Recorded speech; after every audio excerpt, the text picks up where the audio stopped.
My name is Molly Nece, like I had said earlier. To give you a little bit of background on where I've been, where I am, what I do for the university. My background, I studied elementary education as well as psychology at Gettysburg College. I actually even won Student Teacher of the Year for that thing. You're like, remember those times? But I decided not to go into the classroom at that time. I went to admissions, so I worked in the college arena at Chatham College, then back to my alma mater, Gettysburg, and now here at Westchester. It's amazing how the path goes because I'm now teaching faculty and staff in many areas of communication, leadership, team strengthening, a lot of different areas, because sometimes I think back, I'm like, so you know what? Those students sometimes are easier than sometimes those adults, right? But with that said, this is where I really got passionate in helping others understand their own communication style, bring awareness of where they are, and especially when you work with your student teachers, because they come with their own experiences, ideas. And I remember being young, right out, just starting too. My idea is the best idea. Yes, this is it. You know? So it's how do you have those tough conversations? And what I found is this tool, the self-profile, and we're going to be going through some of this, is that when you see where you are, because what is it that we have control over? Ourselves. That's it, right? So we can do the best with ourselves and equip ourselves to adapt our style with those in which we're interacting with, so that we can, at the end of the day, get the best results. Less stress, right? And healthy conflict, because there is such a thing. So that's it. Any comments before we get started on the self-profile? All right, we're going to be going for 45 minutes or so. So, and those that are, hello, welcome. And you're going to have one of these books as well. So we'll be working through this, but there's times that you're going to have to just pause and then come back as well, because we'll be doing some interactive things through this workbook. So, with this self-profile, luckily it's not like the Myers-Briggs. How many of you have ever taken the Myers-Briggs? Yeah, like 100 questions, right? I wouldn't be asking you to do that on a Saturday morning with your precious time. But there are questions. There is a total of 30. So we just shrunk it a little bit. And if I could just bring your attention to page 3. These questions are going to be, because you might be going through these questions and you say, well, that depends. Most of the time, I would answer it this way. Well, that's what I want you to go with most of the time. If you overthink it, think about when you took the SATs. Sorry if I bring you back to that time too. But yeah, go with whatever comes to you the fastest. You'll see that it says tear along the perforation. You can tear or you can just fold. And what's great about this is that it pops open an answer sheet along with it. So you'll see 1 through 24. And when you look at the first question, when in a group, I tend to speak and act as a representative of that group. On a scale from 1 to 5. 1, not at all like me. 5, very much like me. And you see the Likert scale that we'll be using for the top 24 questions. So when we go through this, yes, we're looking at your style. You're going to get a copy of this, and we're going to encourage that you actually do it with your student teacher too, because why not start off on the right, or not the right foot, but the best foot? How about we say that? So, because I know you haven't met your student teacher, right, Sarah? How about you, Pamela? I have. You have your student teacher, okay? How about you, Wanda? Haven't met her yet. Yes. And so this is great. What I love about this is it's 50%. You're actively with your student teacher and 50% not. So one is more proactive and one is more, okay, we're here, let's teach these tools. These tools are going to be good for yourself, but I encourage when you work with your student teacher to encourage them to see how they can use it in the classroom too.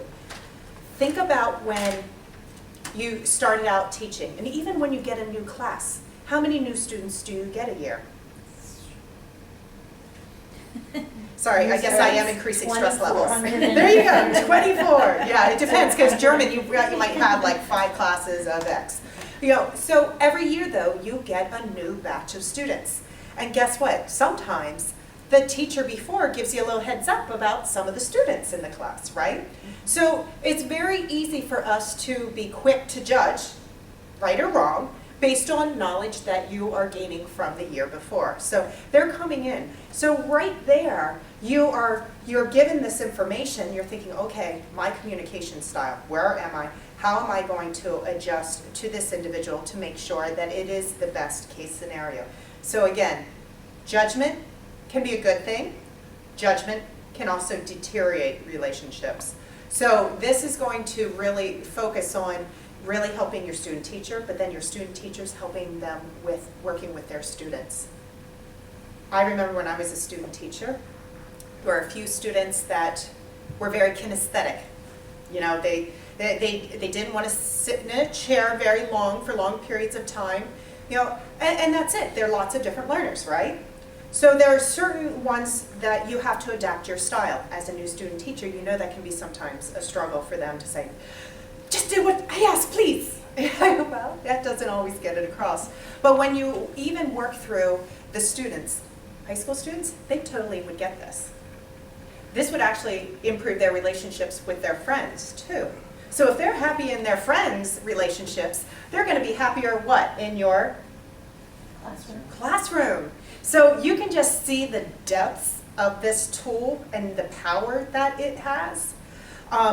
You are getting an additional one. You can find these online. If you totally get jazzed with this and say, oh my gosh, I really want to use this, you can find these online and use them in your classroom as well. I also work with, there's a charter school that I work with teachers on mentorship programs. They use this with one another. So if you are in German and there are other foreign languages teachers that are working together, you have meetings. This could be a good opportunity too. So you're really gaining a tool that is multifaceted. So these 24 questions, any questions on how to get started? Okay, go for it. And I'll pause this.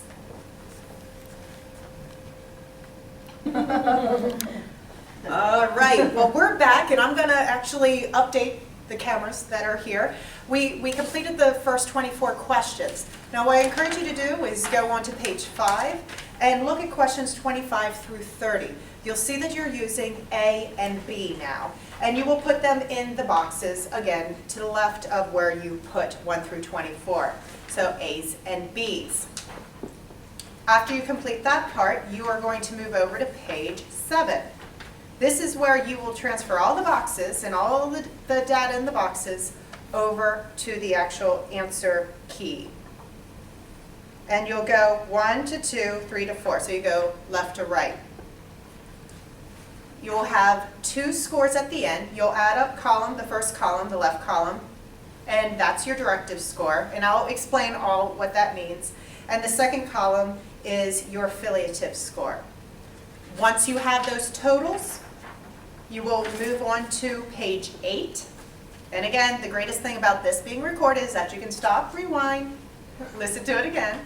What you'll have on page 8 is a range of scores.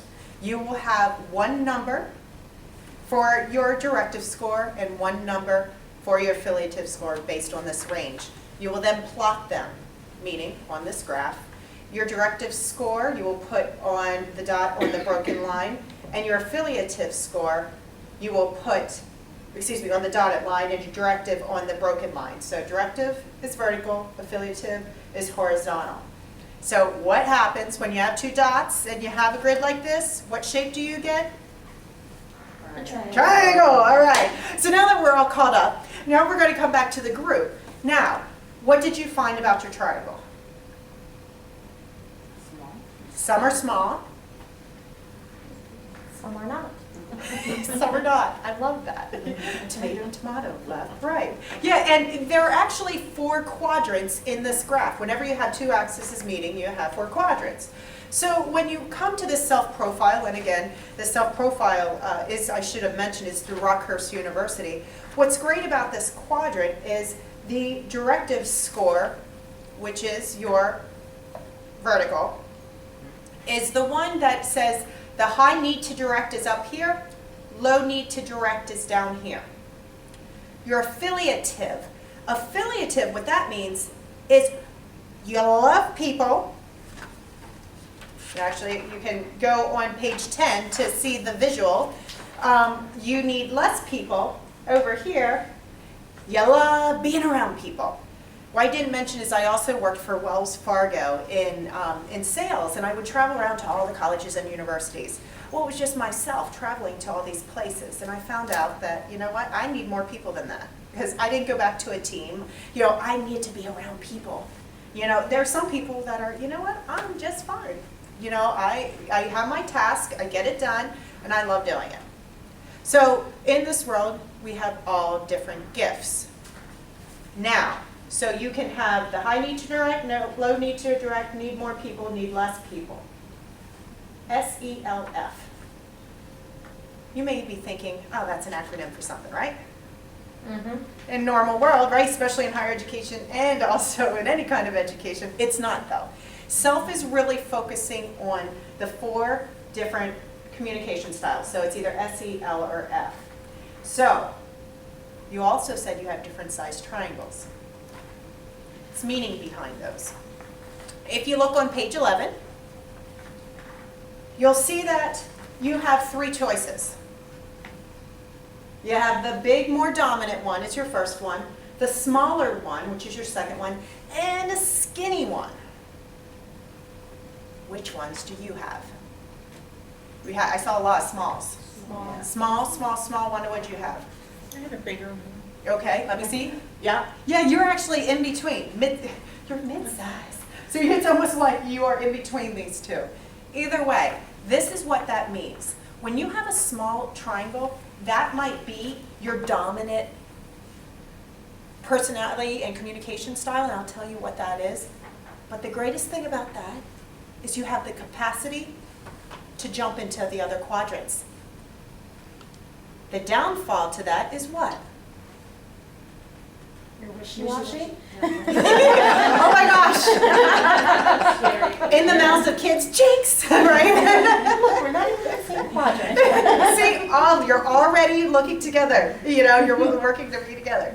And that's the thing. So you could be not necessarily wishy-washy, but you might be adjusting so people don't know exactly where you are at that given moment, right? So that's the downside.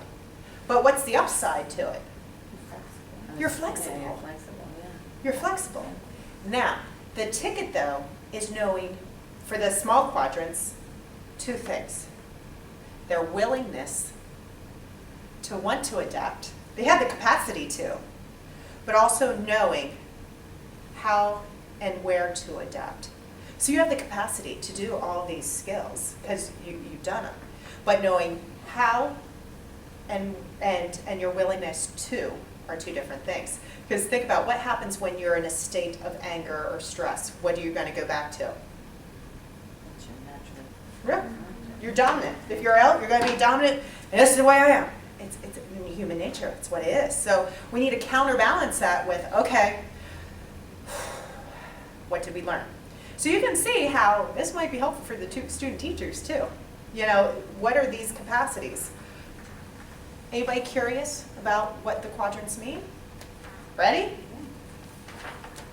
Now, page 12. Go to page 12. I want you to focus on your strengths. All right? Don't focus on the limitations. You'll see that there are strengths on every single personality communication style. So, for the S's, you're persuasive, risk-taker, competitive, pursues change, confident, socially skilled, inspiring, open, direct, and outgoing. Someone might call them the life of the party, right? Okay, they love the people and they love to direct, right? They're up there. If you're in the E's, practical, orderly, very direct, self-determined, organized, traditional, goal-oriented, dependable, ambitious. So you have a task, you're not saying, oh, wouldn't it be great to just bring so-and-so on? It's like, no, what needs to be done, when does it need to be done, and let's get done. That's it. And again, this is if you're dominant, big triangle, that is how you operate. You know, I'm emphasizing these. You go to the L's, you are saying, why can't everybody get along? Kumbaya, right? Let's not have conflict. Let's just avoid it. We'll go away. It'll go away. Just pray it does. They want to keep everybody happy.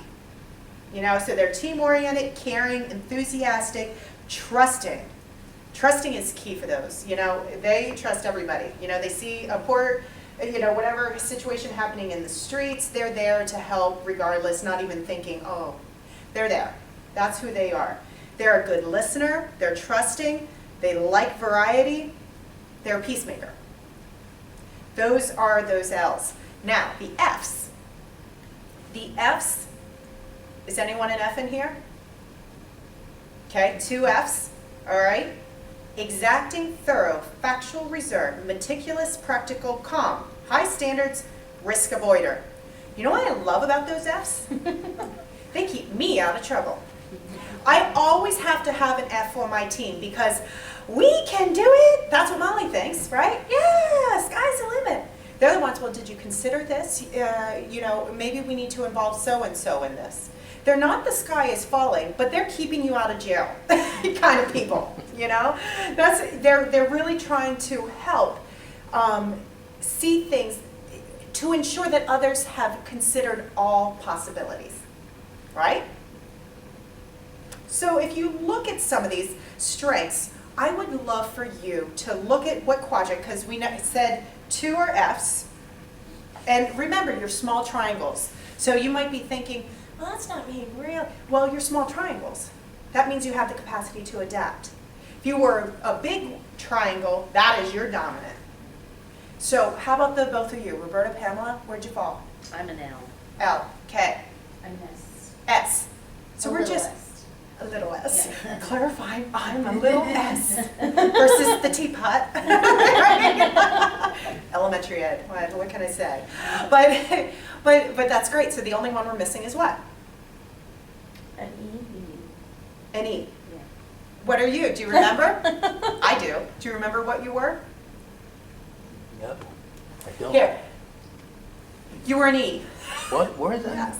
Yes. Yes, you were small E. So you dabbled over to the S as well. But I would say, and I'm actually that way too. I'm between S and E. So what does this all mean? We now know, okay, we have a letter, right? What happens if the whole team are all Fs, let's say? What could happen? They get lost in the detail and consider the picture.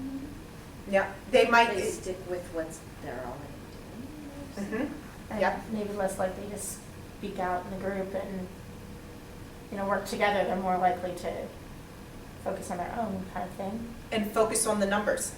Yeah. Yeah, focus on the numbers versus that dream big attitude kind of thing. It's like, hey, this is why it's working, this is what it is. And they back it up with facts. Yeah, which is great. But you're right, whenever you have, what happens if you have a whole bunch of S's? Everybody's S's, what Done. happens? Nothing gets done. Nothing gets done, but they have fun doing nothing. What happens when you have a whole bunch of L's? And Touchy we're worried about feely. caring about each other's Yeah. feelings. They're not going to address things that need to be addressed, and just worrying about each other's. Yeah, they don't want to hurt anybody's feelings. Yeah, it's like, oh, I don't want to ruffle her feathers or his feathers. Exactly.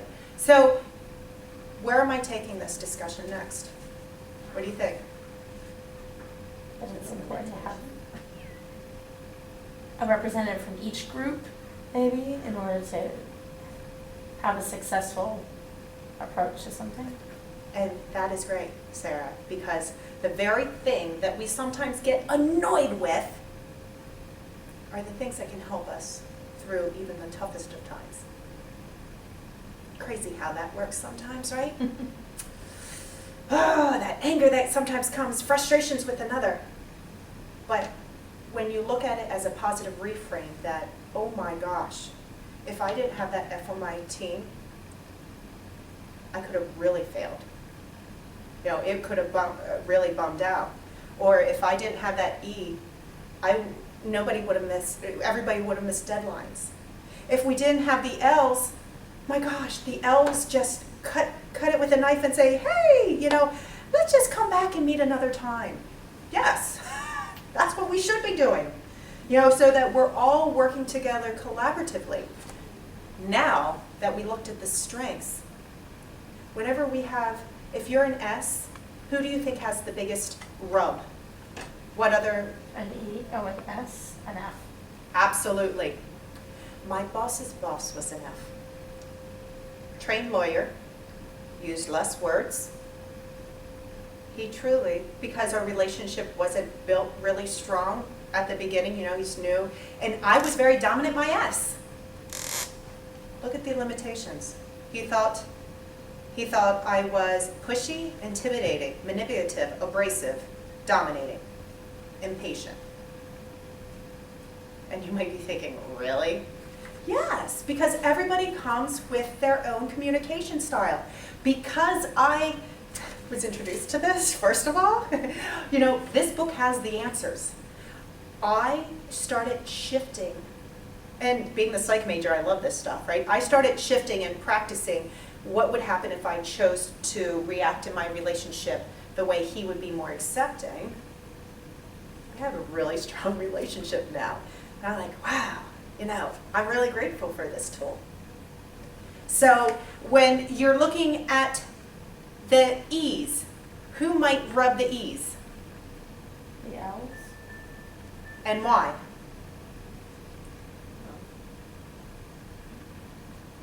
Because they're rigid and they're indecisive and they're just opposite.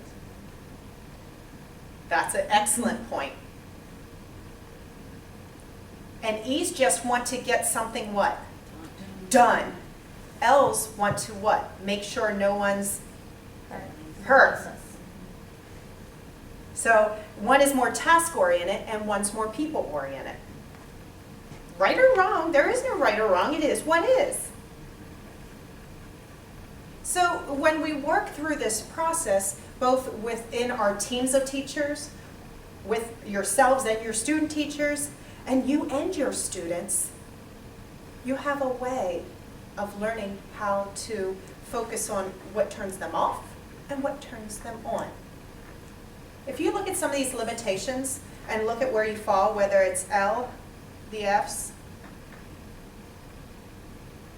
what do you find? Anything that could resonate that you could probably see that, oh, you know what, I guess I can see it. Yeah, a couple head nods on it. Yeah. If anything, you walk away from this is just having this awareness. Wow, that is the power. And I do. This will strengthen so many relationships just by starting with awareness. Ironically, my husband is a skinny triangle, which means, and I didn't go over this, so I'm sorry, if you're a skinny triangle, it means that you share the adjacent whatever. If you have an EF and it's on this line, the horizontal line, you actually are dominant E, but also mainly do F. So you go back and forth. My husband is an E and an F, and I'm a S and an E. So we focus on the common things. My boss and I, he's more an S, a dominant S, so I help him with deadlines. And he's appreciative, thankfully. But again, it's because I use the turn-ons and the turn-offs. So if you look at page 13, this is the golden key to the kingdom. As hard as it may be for an F to give, recognition or show excitement or give attention to those S's, he or she realizes that, you know what, this is what fills them up. My boss is just like, you do your job, you get it done. If you do it greater, that's great. You're not going to get anything from me, right? That's just the way he is, my boss's boss, the F's. But you know what? He started filling me up. Wow. See, that positive reinforcement that you learn, you know the golden key to positive reinforcement. You're doing the same darn thing. You want to reinforce what you want to see more of. So when you look at some of those turnoffs, or even the turnoffs, the lack of enthusiasm. But if I'm an S, I need to chill out. and accept that Fs, they're not going to be saying, oh, it's a great idea. Let go. They're not going to show it, and don't make them do that. That would feel fake and manipulative to them. So the importance is to really accept people for where they are and learn strategies to best communicate to get your goals where you need them to go next. Think about some of those teacher meetings. They can get heated probably a little bit, even in many meetings. This is some of the stuff that will allow you to shift and build. And you have common ground. And when you see where everyone on your team falls, and even your student, even and again, be careful not to say, oh, you're an S, oh, you're an S. We're people. But to know where to best communicate, I often say, if you and your student teacher do this, I'd say, you know what, which one would be a turn on for you? Would that be a turn off? Is that real for you? Because some of you may be thinking, if you're all small triangles, it might be like, yeah, that's not really my strength, so that's not a turn off, but that's a turn on. It opens a dialogue, and you have a tool to bring it through. So you're already setting the stage for, oh my gosh, if I have to have a tough conversation, how should I best do it? And that's where your strategies on to how to flex your style. And really page 14, and you'll see that there are exercises the whole way through this. I mean, you can get as in-depth as you want in this tool that you have. Whatever it is, it's going to strengthen. Because when you're having things happening in your outside world, it's kind of hard to keep them outside. Life happens, but this gives them tools to how to work through them. So they can stay focused on their lesson planning, the students, the parents, that's old hat for all of you, right? How many years have you been teaching? 23. 23? 9? 10. 10? 6. 6? All of you come with different levels of experience and ideas and styles. It's a beautiful thing. So it's helping them understand and how to shorten their learning curve through some of this communication. Because you can imagine having parent-teacher one-on-ones, they're going to get a lot of different personalities, a lot of different communication styles. Isn't it great for them to have the confidence to know how to quickly see where they may fall so that they can engage them in a way that will be heard? Do I use a lot of words or few words? There's no judgment here. Do I use a lot or do I not? Yes. I use a lot. Guess what? With the Fs, if I know that if I get a sense of someone who uses very yes, no type of communication, that's just the way they are, I need to shorten how many words I'm using. Because they're not going to listen. They're not going to hear anything. Actually, you can probably take that home to your relationships at home too sometimes. My husband uses less words. but again, what do you hear, right? So this tool really even gives you how to work best with your supervisor. Think about your principals in your schools. Just the administration and teachers, where they may fall. This is working, it tells you if you think that your boss is in this area, if your principal's in this area.